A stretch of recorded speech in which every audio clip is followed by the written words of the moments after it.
तरीके से कहना चाहता हूँ कि इस देश में जितना बड़ा त्याग पटेल ने किया, उतना बड़ा त्याग शायद किसी ने नहीं किया।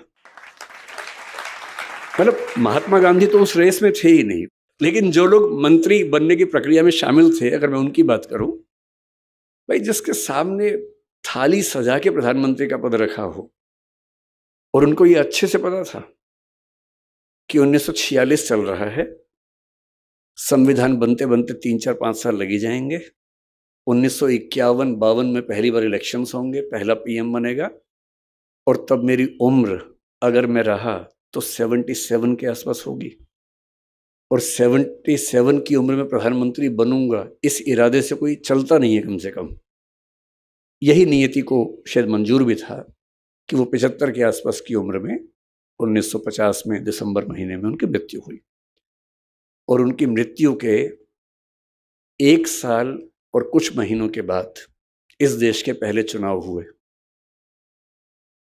और इससे भी बड़ी बात क्या है, महात्मा गांधी थे, महात्मा गांधी ने कहा कि भाई देखो, मैं कह रहा हूं पीछे हट जाओ, हट गए पीछे। दशरथ ने कहा कि बेटा ऐसा संकट है, राम पीछे हट गए। राम वन में है और पता लगा कि दशरथ की मृत्यु हो गई है। अगर दशरथ की मृत्यु के बाद राम बोलते कि भाड़ में जाए दुनिया, मैं वापस आ रहा हूं, देखता हूं कौन मना करता है, कौन मना कर लेता। पर नहीं, मेरे पिताजी का वायदा था, वायदे के लिए मैं कुछ भी कर सकता हूं। मतलब एक बहुत प्रसिद्ध गजल का शेर है, जैसी एक लाइन है, मैं कुछ भी हूं पर एहसान फरामोश नहीं। मैं कुछ भी हो सकता हूं, एहसान फरामोशी नहीं कर सकता। अगर पिताजी को वचन दे दिया और पिताजी की मृत्यु हो गई तो भी वचन पूरा होगा।